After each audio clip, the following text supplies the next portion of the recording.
नमस्कार। आप सुन रहे हैं द बॉलीवुड रेडियो और मैं हूं आपके साथ अनूप आकाश वर्मा। दोस्तों, ये किस्सा ऋषिकेश मुखर्जी का है। निर्देशक और एडिटर ऋषिकेश मुखर्जी ने भारतीय सिनेमा के रंग ढंग को ही बदल कर रख दिया था। 30 सितंबर साल 1922 को कलकत्ता में जन्मे ऋषिकेश मुखर्जी को गए हुए 15 बरस हो गए हैं।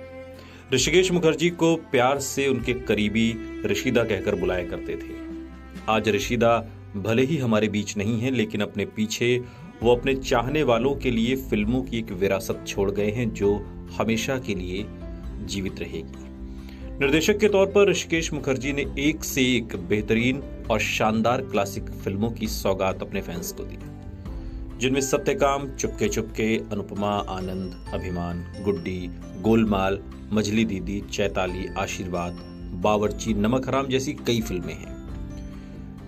ऋषिकेश जितने अपनी फिल्मों के लिए प्रिय थे, उतनी ही अपनी दोस्ती के लिए भी। ये बात बहुत कम लोग जानते हैं कि ऋषिकेश मुखर्जी अपनी दोस्ती बहुत ही अच्छे से निभाते थे, भले ही इसके लिए उन्हें कुछ भी क्यों ना करना पड़े।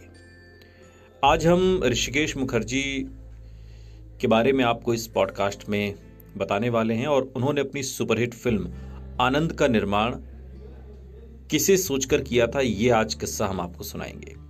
वो कौन शख्स था जिसके चलते उनके दिमाग में इस फिल्म की कहानी का आइडिया आया, और राजेश खन्ना से पहले ऋषिकेश किसे इस फिल्म में आनंद के रूप में देखना चाहते थे।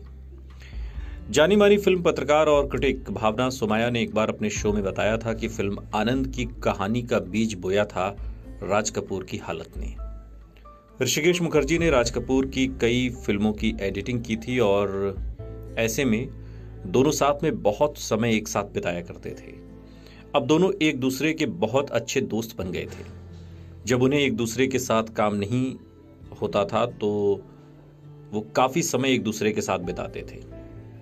ये दोस्ती इतनी गहरी थी कि ऋषिकेश मुखर्जी राज कपूर को राजू कहकर बुलाया करते थे और राज कपूर उन्हें बाबू मोशाए। अब ये दोस्ती बहुत गहरी हो गई थी। इस बीच एक दिन क्या हुआ कि राज कपूर की तबीयत बहुत खराब हो गई। उन्हें अस्पताल में भर्ती कराना पड़ा। ऋषिकेश मुखर्जी उनसे मिलने के लिए एक दिन अस्पताल पहुंचे और राज कपूर की हालत देखकर ऋषिकेश मुखर्जी को लगा कि उनका दोस्त जीवित नहीं बच पाएगा। सिर्फ उनके मन में अपने करीबी और प्यारे दोस्त को खोने का मलाल ही आया था कि वो इससे काफी निराश हो गए।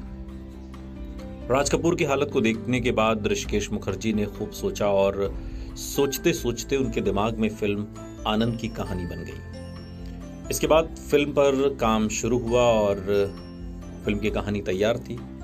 कहानी तैयार होने के बाद तलाश शुरू हुई फिल्म में आनंद की भूमिका निभाने वाले कलाकार की। अभी हम फिल्म के बारे में सोचें तो हम राजेश खन्ना के अलावा आनंद के रूप में किसी और एक्टर को इस भूमिका में देख ही नहीं पाएंगे, सोच ही नहीं पाएंगे, क्योंकि काका ने फिल्म में बहुत ही जबरदस्त भूमिका निभाई थी।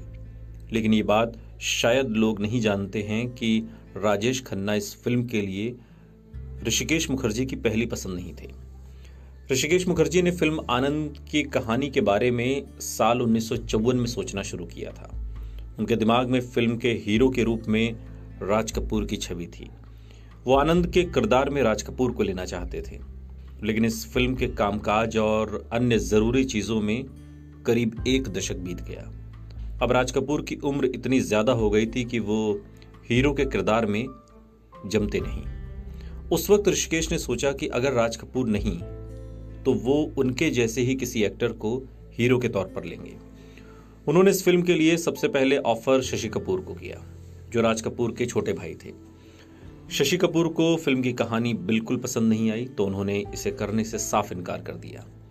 इसके बाद उन्होंने बंगाली सुपरस्टार उत्तम कुमार को कास्ट करने के बारे में सोचा, लेकिन उन्हें भी ये कॉन्सेप्ट पसंद नहीं आया और उन्होंने इसे रिजेक्ट कर दिया। इस बीच राजेश खन्ना तक ये बात पहुंच गई कि ऋषिकेश मुखर्जी अपनी नई फिल्म के लिए एक्टर की तलाश में है और कहानी बहुत स्ट्रांग है। उस समय राजेश खन्ना बहुत बड़े सुपरस्टार थे। उनकी 14 फिल्में सुपरहिट हो चुकी थी, एक के बाद एक। एक दिन राजेश खन्ना ऋषिकेश मुखर्जी के पास जा पहुंचे और उनसे कहा कि मैं आपकी ये फिल्म करूंगा।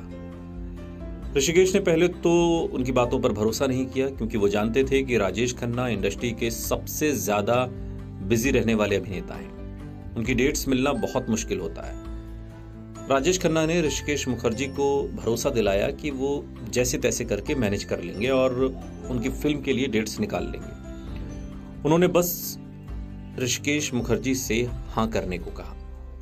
ऋषिकेश मुखर्जी ने काका की बात मान ली और ऋषिदा ने भी काका से वादा किया कि वो शूटिंग जल्द से जल्द खत्म कर लेंगे, और ऐसा हुआ भी। ऋषिकेश मुखर्जी ने इस फिल्म की शूटिंग को महज 28 दिन में पूरा कर लिया, और फिल्म जब पर्दे पर आई तो पिछले सारे रिकॉर्ड तोड़ गई। यूं तो इस फिल्म के लिए राजेश खन्ना को याद किया जाता है, लेकिन इसमें अमिताभ बच्चन का भी एक किरदार है। लेकिन अमिताभ बच्चन की ये आनंद एक अमिट छाप छोड़ती हुई फिल्म है। आपने फिल्म अगर देखी है तो फिल्म से जुड़ी वो कौन सी बात है जो आपको सबसे ज़्यादा इमोशनल कर देती है या सबसे ज़्यादा आपको गुदगुदा जाती है, ज़रूर बताइएगा। इंतज़ार रहेगा। सुनते रहिए द बॉलीवुड रेडियो, सुनता है सारा इंडिया।